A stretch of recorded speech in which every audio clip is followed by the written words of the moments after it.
Welcome to a new episode of Outside the Panels with your host, Johnny the Machine Hughes.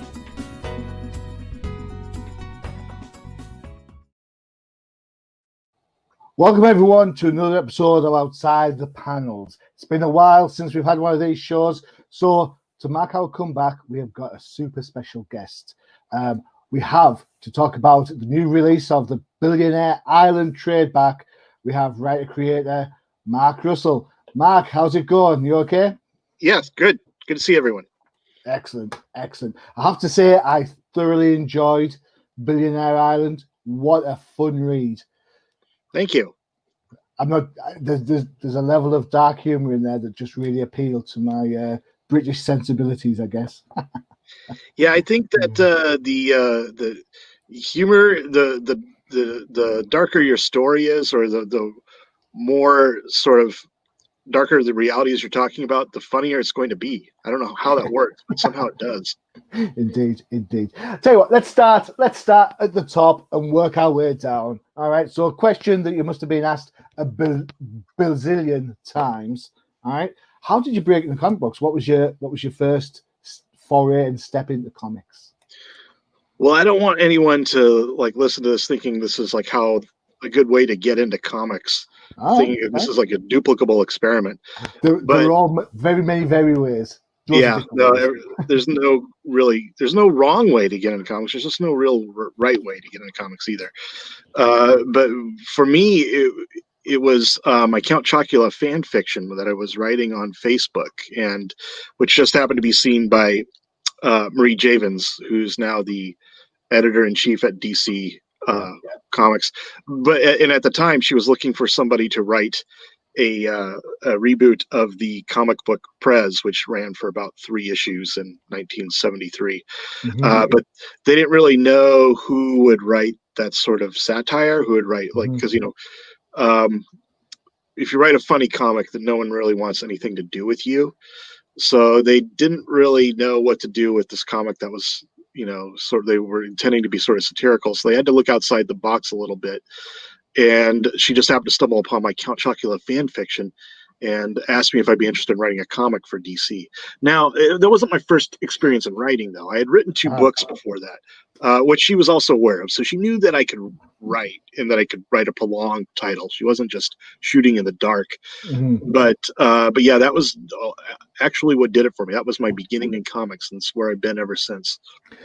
How different is it writing for books as opposed to writing for comics? Obviously, there's the visual element in comics that you've got to sort of cater for. So how do you go around that difference there? Well, the big difference is that people will actually wait till they've read a book before they decide they hate it. Whereas they pretty much make up their mind about a comic the moment it's announced. So, which has not really been kind to me, because all of my ideas sound like really bad ideas on paper.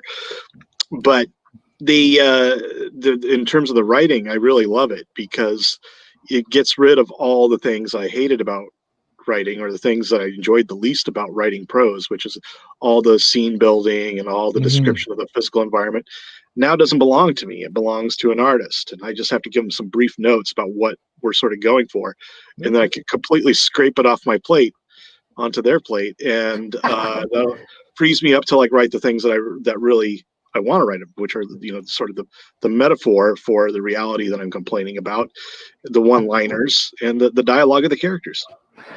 Cool. So basically, you're a delegator. Is that what you're saying? Yeah. I'm sort of the middle management of comic books. Cool.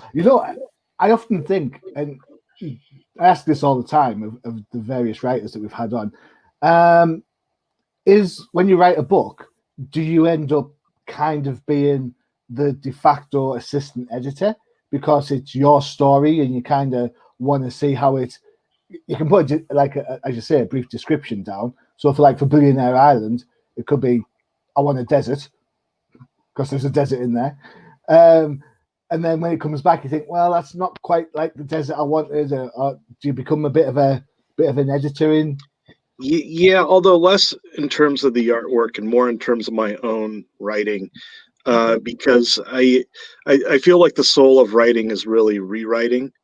Okay. I'm much smarter and much wittier if you let me go back and change what I said 13 times. So that's for me. That's where I think the gold is in the Okay. hills for writing is like going back and combing it over. And I like writing far in advance too, because to me it's not till like I've finished writing something and like forgotten about it for like a month or two Mhm. that I go back and I see everything I did wrong the first time. So I like being able to sort of like like age of wine. I like to be able to sort of put it in a drawer and forget I ever did it, and then come back to it a couple months later before the artist has ever laid pencil to paper All right. and Okay. rewrite it again. So because then suddenly everything comes clear to me, like, oh, I should have done that, or oh, this would be so much better. So Mhm. that process, what you're describing, is like, well, this really shouldn't be a desert. This really, or this is a not a very cinematic setting. Those sorts of things occur to me before the artist even sees it. Cool. And then once that process has begun, where I'm working in conjunction with the artist, that the rest is all kind of up to the editor. It's Okay. like I pretty much am just the editor of my own sort of self doubt. Okay. So basically, saying humor is 2020. Yeah, yeah, right. Everybody's smarter in retrospect, I think. Well, I don't know. Sometimes we hit those home runs, And speaking of home runs, I think there's some absolute corkers in Billionaire. I Well, absolutely thank you. there's some characters in there that I double take just because I was like, really, you're getting away with this? So and some of the other sort of like inspirational bits in there, the kind of the characters that kind of inspired by other people. So, for example, the female reporter, it's Lois Lane, right? Basically. Sort of, although she's Puerto Rican and sort of, I think, different than Lois Lane in that she's more of a street journalist. She's Ah, actually okay. sort of inspired by Nellie Bly, hence the name similarity, Oh, who cool. was a famous stunt journalist in the early 20th century. And she would do things like pretend to be insane so she'd get locked up in a women's asylum so she could write a story on the inhumane conditions in Mm-hmm. insane asylums. Or she would get locked up as a prostitute, even though she wasn't obviously a prostitute, to just sort of do a story on what it was like to Mm-hmm. be locked up as a prostitute. So I wanted to bring that sort of commitment to gritty journalism to this character, which Lois Lane has. But I think Lois Lane is more like sort of the classic journalist, the classic reporter, where Yeah. she's doing investigative reporting and is like sort of like doing the making phone calls and hitting the pavement, as opposed to like Yeah. the sort of stunt journalist that I was writing about. Yeah. Cool. I think you're right to an extent. I think Lois Lane has probably changed. She's probably changed more over the last 10 years than she's ever been in like the 80 odd years she's Yeah. been around. No, I like Lois Lane's a great character, but I wasn't really trying to channel her when I Yeah. was writing Shelley Bly. Cool. Okay, cool, excellent. I sit corrected. Thank you for that. When we talk about inspirations, there are a couple of characters that I just want to talk about. Mr. Cantor, the guy, where did he come from? He's sort of a composite of tech billionaires and sort of investor billionaires, like billionaires who don't really capitalists who are primarily interested in the movement of capital as opposed to like actually creating something. Yeah, cool. So there you go. There's a picture. Hopefully you can see. There he is doing his promo for the island. Hope everyone can see that. There you go. That's taken from the book directly. Great, cool. Other characters. The one that kind of really, really made me smile. It wasn't the guy who lost his wife, the Punisher. No, Sorry, nicknamed the Punisher. he's not a feel. Yeah, Trent Arrow's not really not exactly a feel good character. No, I liked I'm just a junior executive and I'm here to do this, that, and the other. And I was like, bless you, cotton socks. She was class. I've got to ask, where did she come from? Because again, most of what I write about is sort of metaphors for people or types of people or archetypes in a lot of ways. And she's sort of the archetype for the lean-in feminist, the feminist who thinks that like capitalism is there to work for her. Okay. And also I think is in a larger sense sort of the stand-in for most of middle-class America, where we know we're prisoners. We know the system isn't built for us, but we think there's got to be some reward at the end because they keep paying us. So clearly they're going to let us go at some point. Yeah. Do they? Yeah. So it's interesting. I mean, how many other metaphors do you have going on from this book? When you look at it, when you look back now, you've seen, obviously the book's been through its issue run. So you've had the singles and now it's the trade paperback collection. When you look back, because you plan so far in advance, do the characters now seem surprising to you? Yeah, I think they do. They seem like and I like the fact that they work sort of both as archetypes and as sort of their own unique things. I think to me that's kind of like the key to a good character is it's archetypal, but not so archetypal that it seems like a cliche or it just seems like predictable. It's got to have something unique about it that stands on its own, but it can't be so unique that it doesn't have any relatability to what the readers are experiencing in other people. So, for example, like Business Dog was kind of based upon this article I'd read that said that like most money managers and hedge fund managers underperform the market as a whole, meaning that you'd be better off like sort of getting your investment advice from a magic 8-ball or a randomizer than you would from these highly paid professionals who own private islands. So I thought, well, if that's the case, then why not just have a dog sit in front of like different bowls and let the dog, whatever bowl they eat out, that's the investment you make that day. That's what you choose to do. You see that often though, that every time there's like a major sport event, there's always some animal that can guess the future. Like, who's going to win the Super Bowl? Let's go and ask Sid the Squid. Sid the Squid. You know, to give him 2 footballs. Yeah, one says Niners, one says Dolphins. Which one's it going to be? You know. And the hilarious thing is that people see that as like sort of like a testament to the oracular powers of the animal rather than the random reality that we're all sort of like caged in. Definitely. I remembered when I was reading the book and the scene where the dog's choosing from the loads of different bowls. It reminds me of a story of a guy, a true story. Well, allegedly true. It's in the newspaper, so you know, take your pick. Is it or is it not? And a guy got arrested for maltreatment of his dog because he'd gone away for a week, and then he put out 7 bowls and like 7 bowls of food, expecting the dog. Right. Just to eat one bowl and then go like per day, but of course it's a dog. I wrote the days of the week on the bowls. That one's clearly marked Monday. I don't know why the dog ate them all at once. And I'm like, well, a cat would know. A cat would be able to do that. So maybe you need like the next time around, you need like a shrewd investment cat. Yeah, we'll see. Yeah, cool. The dog is, I've got to say, absolutely one of my favorite bits. Unbelievable. I was like, that was very, very good. How was it working with the artists for the book? Because you had Steve Pugh, who is, dare I say, a classic artist. It's a classic Vertigo sort of mature style artist as opposed to someone who's a little bit super heroic. So how did that go? How was that working? Well, it worked great. I've worked with Steve before on the Flintstones, so we knew each other well, and we knew, I knew how to work with him, and I know that he gets my sensibility. And we're working with each other again on the DC Future State series, Superman versus Imperious Lex. So yeah, at this point, so which book are you doing on DC Future State? Superman versus Imperious Lex. Oh, very good. Set on the planet Lexor. But yeah, I work well with Steve, and Steve, I assume, works well with me.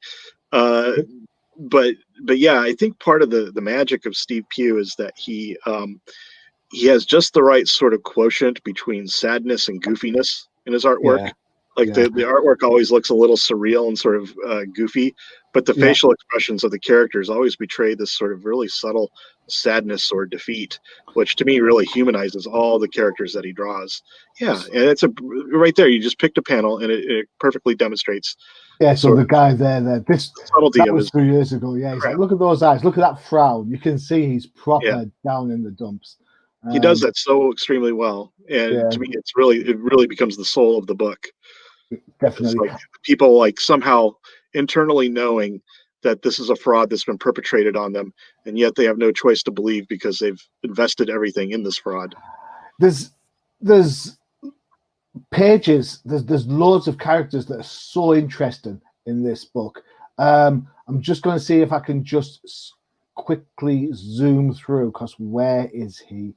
It's the gentleman with the mannequin. Oh yes, Falco Jakes, the Yeah, architect who built Billionaire Island. that's right. And I'm saying that's right, like you don't know. Yeah, of course you know. You wrote the damn book.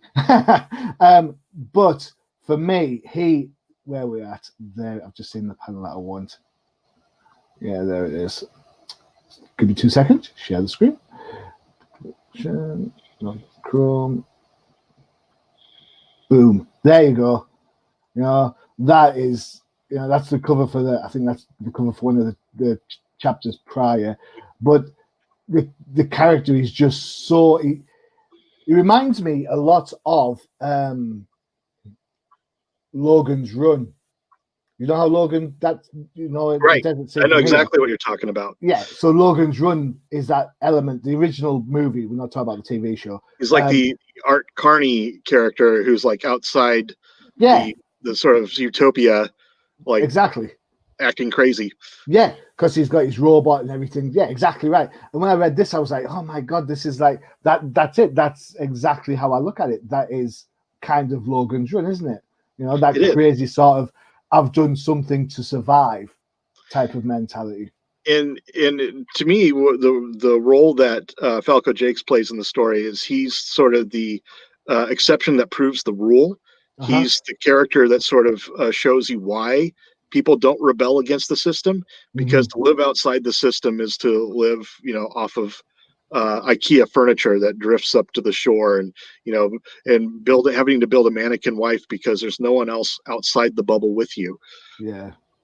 I mean, that bit where he says goodbye to his wife, I know it's not supposed to be.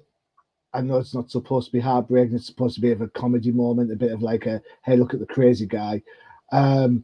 But for me, I was like, that is so sad. That was on it. I was like, oh my, I can't believe that you've gone that route. Well, and that was intentional. I wanted him to have like a real emotional connection to her. That we are sort of like, we need these emotional connections, whether we have to project them or not. That this is ultimately what makes us human beings. Yeah, cool. And it was just really touching, really, really touching. It's kind of, thank you.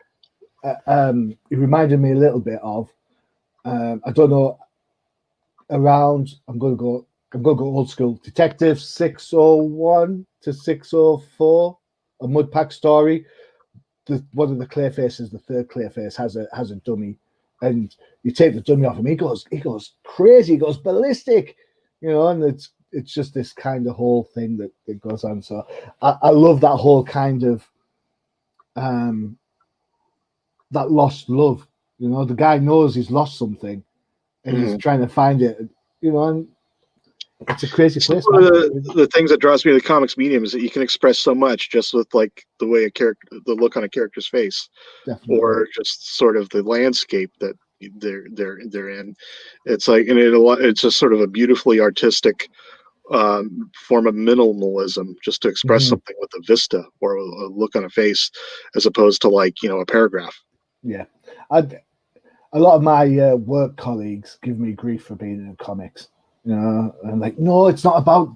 There's not a lot of writing in it. I say, it's not about the words. Look at the art. Someone has to direct what that looks like. Someone has to get the feel. So if there was, if the sound effects going on, the sound effects build to something. They're not just there for noise. Right. So we sound like two pretentious comic book fans when we talk about this, right? No, but I think that is like it really does open up this dimension. There was a Dan Clowes story where he sort of expresses this more eloquently than I am, but he talks about how prose kind of like is all about the interiority of your mind, and sort of like experiencing something in your mind as like sort of this pristine ideal reality, and then like sort of film and TV are like all this external, like you're just watching something that's happening outside your mind, and you're just sort of accepting the information as it comes in. But comics is really half and half. It's really about absorbing the external visual information, but then also reading in your mind and sort of forming this sort of, reading the narration and the captions and forming this sort of, working through it in your own sort of creative capacity in your mind. And he says that this is probably how the human brain actually was evolved to work. Yeah. As a balance between the two, not entirely one or the other.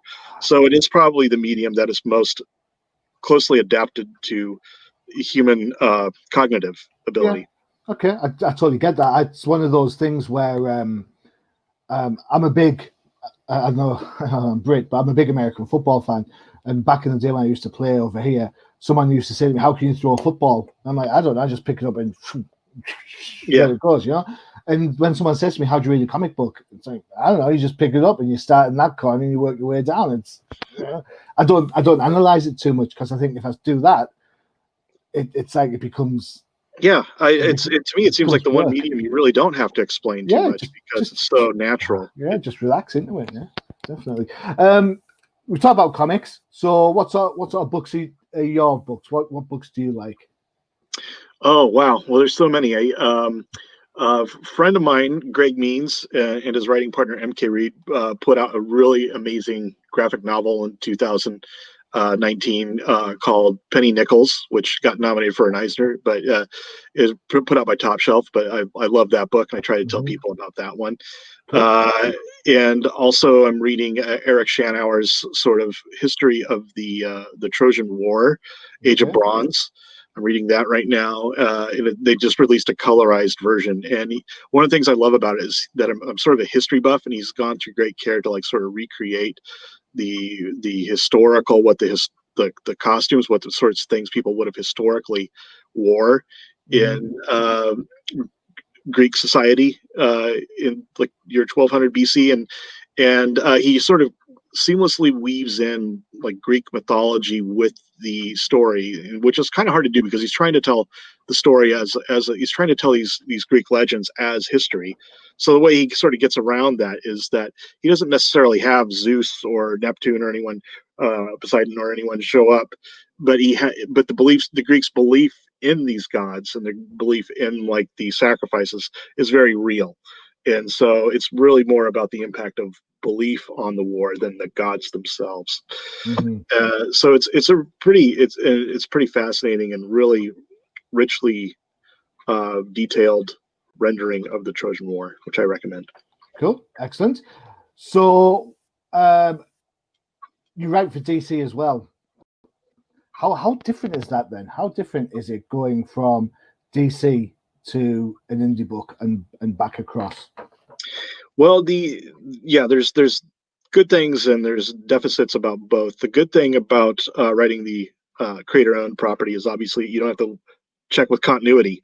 You don't have to worry about an editor telling this character you just invented would never do that because you're making up the reality as you go along. And you don't have to worry about stepping on the toes of some other writer who wrote the character 30 years ago. So that is a plus, definitely. But at the same time, what you lack when you're writing a creator-owned character is the cultural equity that gets people to buy into that character. For example, when I'm writing the Flintstones, everybody knows who the Flintstones are. I don't have to go into a lot of character development for Fred Flintstone and the modern Stone Age family. Yeah, people know, and I'm more likely to get people to read it who don't know who I am just because they're familiar with the Flintstones. Whereas the only people that are going to read Billionaire Island are either going to be, wowed by the cover art, Steve Pugh's great cover art, or they're going to be getting it because they are looking for a comic that I wrote or Steve drew. So we don't have that cultural equity to borrow upon when we're putting out creator-owned property, but we do have absolute freedom, which more than makes up for it, I think. I think I think you're absolutely right. I think you have the point where, on one hand, you are buying onto the property, so basically people are going to pick up, a Superman book or a Batman book or a Flintstone book. Yeah. The negative is that you've got to leave it the way it was because the next guy down the line is coming. Yeah. And I'm pretty happy with what DC has allowed me to get away with. I think there's this sort of like rental car philosophy at work where the more they see the property as a rental car, as opposed to the crown jewels, the more likely they are to just let you sort of like play with it. So Okay. for like the Hanna-Barbera characters, which they didn't really own, they're like, yeah, go crazy, do whatever you want. But the closer you get to the crown jewels, the more you start writing like in the Batman or Superman universe, the more protective they get of over what you can do with them, which is understandable. Yeah. To a point. I mean, the recent announcement, I think, is that after Future State, DC going to pull back on continuity. So I think the Black Label shows how well you can have something like Three Jokers, for example, run alongside Batman 100, and it's accessible to lots of different fans. No one says I think that more has to often be. than not, I know the continuity is why a lot of the hardcore collectors buy the comics, because they want to they sort of like have this Talmudic understanding of the DC universe, and they just want to know where all the rules lie. But I think for the most part, the continuity gets in the way of good storytelling. And so I think the more they can pull back from that and just allow people to tell stories using these characters, not worry about where they fall in terms of the continuity, the better comics you're going to make. I think, I kind of agree with you. I do. I'm on your side of this fence. The geek in me, the collector in me, I want to know when that happened. Did it happen? Is it the real thing? Blah blah blah. No, there are a lot of people out there that really they read it for the canon. They read it like the way people watch like General Hospital or something. They want to know what's happening in this story, in this overarching story. And there's nothing wrong with that. I do think you need to have these other approaches to the character where it's like, this is outside continuity. This is like, this is just somebody telling a story based upon these characters. The things that kind of my sensible head kicks in, my grey hair head kicks in and says, well, hold on a second, if Batman was solving crimes, he's not going to shoot it to God, solve a crime every single night of every single day for a whole year. That was crazy talk, and just because it takes you 6 months to get through, I don't know, whatever 6-issue story that's coming out, doesn't mean that the story, the actual real-time story, took 6 months. That could just be a day. It could be 2 hours. It could be whatever. Right. So then he would work more like an actual police department where he's got all these files and there's different like evidence coming into the files at different times until he puts it all together. Yeah. So for me, it's like I'm always my internal battle is always I want to know where it fits versus it can't fit anywhere because there's just too much stuff going on. So in the end, I sit back and just read it and enjoy it. That's all you can. That's all anyone can ask of you. I don't get into the whole like, did this happen? Did that happen? And if DC make a statement or any comic book company makes a statement and said this event happened, whether it be Mary Jane and Peter's marriage getting wiped, or whether it be Barbara getting shot by the Joker, boom, that's fine. Just I guess for me, I want markers. I don't need everyday continuity. I just need markers to point the way. Right. Is that that's probably a better way to look at it. I just need markers. So that's fine. But for me personally, as a writer, I'm less interested in the soap opera. I'm less interested in the grand canon of these characters than I am using them as sort of thought experiments. Because like if I had that power, what would I do? Or if there was a social situation like the one we have now, how would a Batman really approach it? How would a Superman really heal the world when there's like the ability to fly can only get you so far. X-ray vision can only do so much in terms of like fixing global warming. You've hit an absolute nail on the head. We recently did a show called the Old Timers Comic Book Show. So it's myself and a couple of other guys, and we talk about books that are a little bit older and the big classic books. We recently talked about a Superman story in which Clark Kent overhears his next door neighbor beating the hell out of his wife, and he can't do anything because she won't press charges. And that shows you how unpowerful, if that's the right word, Superman can actually be, because he's stuck within the rigidity of the law, as it were. That's what my comic Second Coming is largely about. Like a lot of it is like sort of how useless a lot of these superpowers really are, because They aren't going to solve the everyday problems that we Yeah. face, and nearly as effectively as something as basic as human empathy will do. Yeah. Like, for example, the superhero Sunstar, he is the most powerful hero on Earth, and yet his grandmother is succumbing to dementia. He's Mhm. powerless to do anything about it. Him and his wife can't adopt because technically he's not a human being. He's powerless to do anything about it. All the real problems in his life can only be solved by getting somebody to like have mercy on him. Yeah. It's funny you mentioned that you're not into the soap opera, but it's that secondary nature, that secondary day-to-day environment in which the superheroes are actually powerless. It's things like, things like Buffy the Vampire Slayer. As soon as she picks up the stick, she's going to get the vampires sorted. But it's how she gets through the day with all the other stuff going on. The kind of has resonance for, well, at least for Right. me, I suppose. And Spider-Man's a perfect example. As soon as he pulls on his mask, he's going to do whatever he's going to do. But it's Peter Parker that interests us, not Spider-Man. Right. It's like Slavoj Žižek made a point about Jaws, and his point about the movie Jaws was that it was like, because it was like sort of the first blockbuster, the first sort of movie that made hundreds of millions of dollars in the theater. And his point was that because societally what we were going through was a lot of social upheaval. Mhm. There were a lot of like gender equality issues that were playing out in the Equal Rights Amendment. We just come out of the Vietnam War, Yep. Watergate. There was, counterculture that a lot of older Americans were struggling to understand and deal with because the culture had shifted so radically in the last 10 years. And he said that the reason why Jaws was so immensely popular was because it swapped all these hundreds of challenges and issues for like one very physical issue that we could all recognize and identify with, and it allowed us to like sort of like return to this sort of moral simplicity of like saving ourselves from the threat we can see and identify.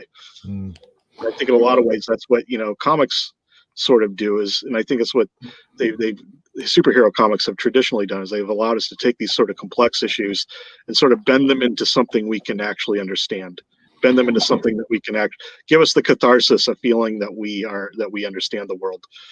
Cool. That's a great point. Great point. Do you think that? All right. So here's a question that sort of linked back to a previous one. DC's current idea of moving away from continuity. Do you think that is because they see how well the independent market is doing, and they think to themselves, well, you know what? Obviously, I don't want you to burn any bridges with any contracts or stuff you've got going on, so that's fine. But do you think that has an impact on how they approach things, where they see things like, Billionaire Island doing so well, and there are characters that they've got. DC had Vertigo for ages, and but now a lot of those indie writers, like people like Ram V, are cropping up on Justice League Dark and on Catwoman, and you've got a lot of indie artists coming across. Do you think that sort of them saying, look, continuity doesn't matter, is a way to entice some of these indie creators in to start writing more metaphorically than just, Batman versus a bad guy? Yeah, well, continuity really matters to like the traditional sort of retail model where you have people going and you have like people are really into comics, either into the DC or Marvel universe, going into comic book stores to get the latest issue of like the Avengers or Iron Man or whatever. But for the younger readers, for the new readers to comics who are going to not necessarily comic book stores, but are going to like Barnes and Noble and buying graphic novels, that is not really that important at all. What there really matters is like telling a good story, and having new sort of independent voices in the medium. And so, I'm not surprised that they're going. It doesn't mean that they're abandoning the continuity and the direct. No. It just means they're expanding. And if this is where the writing is on the wall, like if this is where the room is for expansion, is in attracting children and new readers to comics. By telling these sort of self-encapsulated stories that you don't have to have read 500 issues of Justice League to understand. Yeah. Do you think that I apologize if I ask this question, because I know Billionaire's Island isn't the audience that this is aimed at. So apologies for putting you on the spot on this. But do you think that the kid comic book reader is that a fallacy now? Are people that are coming into comics, is it people who are a little bit older, a little bit more mature, and that's why so many of the comics now tend to have that element?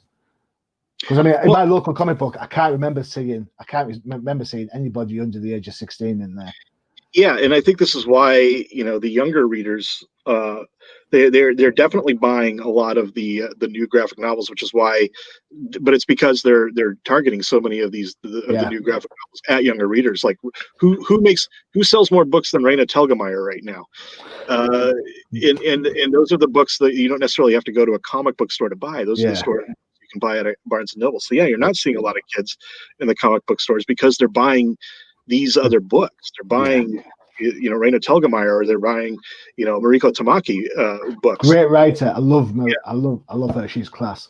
Yeah, both of them are great writers, and yeah, that's really, I think, where the future of comics in terms of like how you're selling to the people who aren't already, going to the comic book stores. That's where your market is really.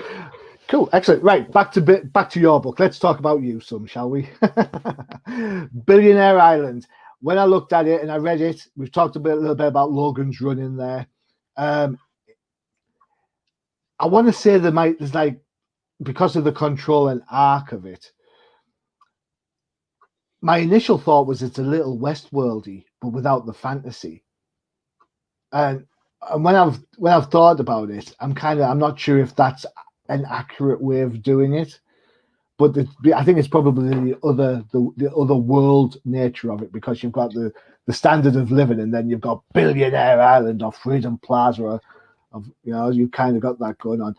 Is there elements of that in there, or is that just me kind of? I can see it. It wasn't really intentional, but I can see it because they're both about fabricated realities. Although in this case, it's a fabricated reality they don't use to escape the reality. It's the one they try to make their own reality, or maybe it's the reality they're trying to escape is the death of the world. But this isn't the idea that they're going to go back to the world, but this is where they're going to come wait out the end of the outside world. So yeah, I could definitely see the parallels. I think you can make parallels between any sort of like dystopia or sort of technological sort of anti-utopia with that, but it's based upon like actual things. Like there's a lot of billionaires who are buying private islands or buying bug out bunkers in New Zealand to escape the end of the world, which is probably much more cost effective than them actually using their billions to try to save it. Yeah, well, to them it is. Which is what we always were told they would do, right? We were always told, well, it'll trickle down, or a rising tide lifts all boats, and they're going to make sure that we're all taking. No, they're going to buy a private island, and they're going to buy 100 years worth of like frozen yacht food, and just wait for us to fight over the rest. There's a touch of sarcasm in the book that I'm sarcastic by nature. That's my humor level, and the bit that really tickled my fancy, as they say, is the debate and what to do. And they say, right, so what we can do is we can release the food product, and some people will die, or we could do this, and then some little voice says, if we just get the billionaires to pay a certain percent more in tax, the world will be saved. And they're like, yeah, let's go back to Planet A. I was like, oh man, that is actually it. That's the reality we're facing, where all these problems are solvable if we just had the political will to take the resources of the world where they are and solve them.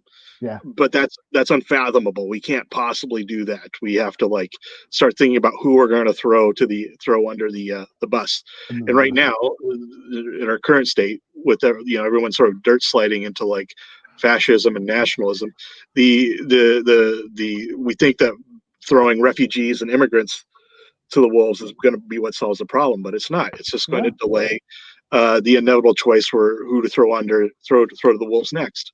That's exactly it. There's and I'm not going to say this is a slight against anybody, but there is always the bigger fish, isn't there? No matter where. I mean, don't get me wrong. We're big fish to somebody. There's going to be people looking up to us and saying, "Oh man, I wish I was like the Machine talking to cool comic book dudes." And there'll be people looking up and say, "Oh man, I wish I was like Mark writing cool comics." We're big fish to people, but for us, there's always like the people that were bosses ahead, or the next big comic company, or even as far as you go up, there's always a bigger fish getting ready to throw somebody under a bus or point the finger and say it's your fault, or Right.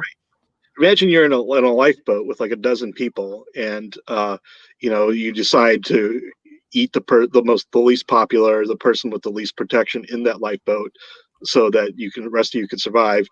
Well, until you start actually making a plan to row to the shore, you're just going to gradually, one by one, be eating everyone on the lifeboat until the last person wins the grand prize of starving to death. Yeah.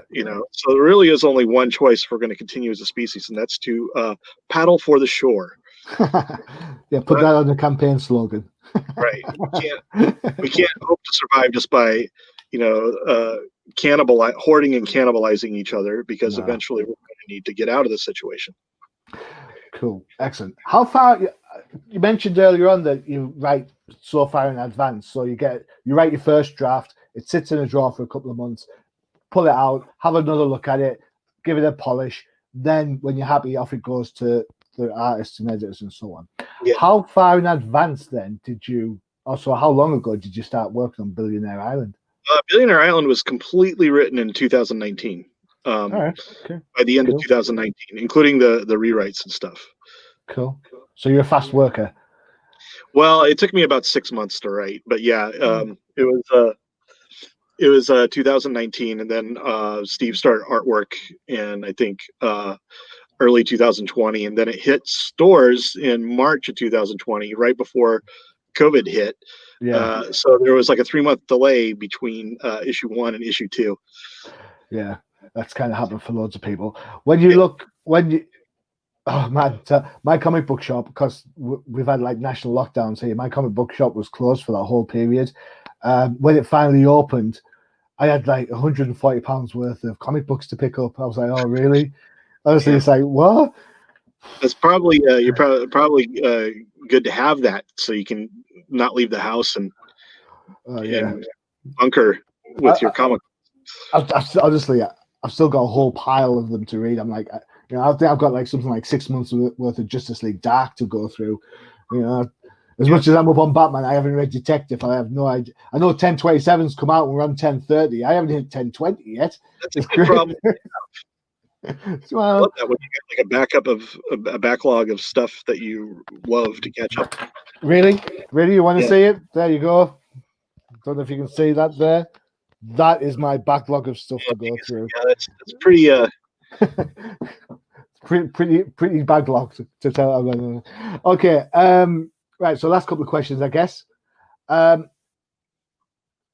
it comes to Billionaire Island and the metaphors that you have on there, do you think there is scope for a sequel? Do we get to see what happens down the line with some of the characters who have survived? I'm not going to give the game away of who survives, because the book's out now. You should go and read it. So I'm not telling you anything. But is there a chance for? Because the ending is quite. I'm not going to say hopeful, but there's an element of realism in it. And like they recognize the paddle the shore metaphor that we were talking about earlier. Yeah, but yeah, definitely, I think there's room for a sequel. And what I would want it to be, I've actually had conversations with my editor Sarah Litt about what a sequel would look like, and I think it would sort of follow 2 main storylines. It would follow a cult that builds up around Business Dog, because he controls so much of the world's remaining wealth, and also the solution, the element of hope. Like, this is like what human beings are doing to try to save themselves from the coming calamity. Cool. So the 2 would then have to kind of fit. They're sort of about the 2 polar choices we have, which is to sort of like venerate a bygone age, until we all become sort of memorials to the past, or to try to build something new, which might allow us to continue to live and to adapt to the world. Cool. So I will just give the guys a quick view. There you go. So this character there, that's what's his That's Business Dog. Oh, I mean the guy. Dog. No, the Business Dog. There you go. That's the chairman of everyone who owns everything. Bless his cotton little socks. And that headset is Bluetooth enabled, in case you're wondering. Oh, there you go. check out the Bluetooth there, you know, because if you don't have any internet, it is pretty rough. Oh yes, I went there. Yes, it's a bad joke. I'm sorry. All right, okay. So up next for you is Superman in the Future State book. You looking forward to that? Great. Yeah, and that's coming up. I also got some other things I can't really talk about because they haven't been announced. Fine. But I'm not Orbit 2 work, and also no. another project with Ahoy. Oh, cool, excellent. Ahoy. I've spoken to a couple of people from Ahoy. I love their books. I think Ahoy are very diverse, and what I mean by that is they do different types of books. It's not like, and I don't mean this in a disparaging way, but you've got like a business model like Aftershocks. Aftershock. I love Aftershock comics, but once you get past that initial Tales of the Unexpected twist, you're kind of like, okay, what's next? At least from my point of view. But Ahoy, I think they're putting out some really good comics recently. So I've never, I love all the titles. They're really good at curating their line and picking good projects to put out. So cool. I'm excited to be part of that. Cool, excellent. All right, so there you have it, Mark. It has been an absolute pleasure. Thank you so much for spending so much time with us talking about your book and your thoughts on the comic book industry. I really do appreciate that. Thanks for having me. You're more than welcome. Thanks for a great book. Billionaire Island, the trade paperback, is out now. Go check it. You can get it from Ahoy. You can get it from, I assume it's on Comixology.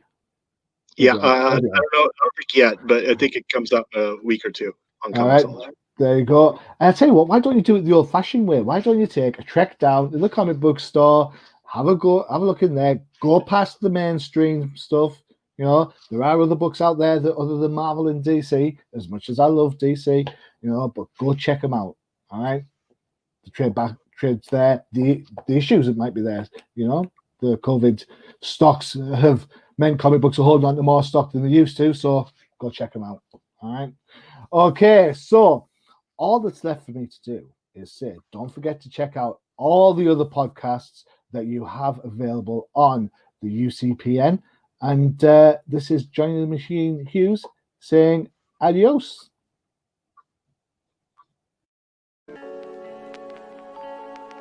Visit undercovercapes.com for the latest and greatest podcasts via the Undercover Capes Podcast Network.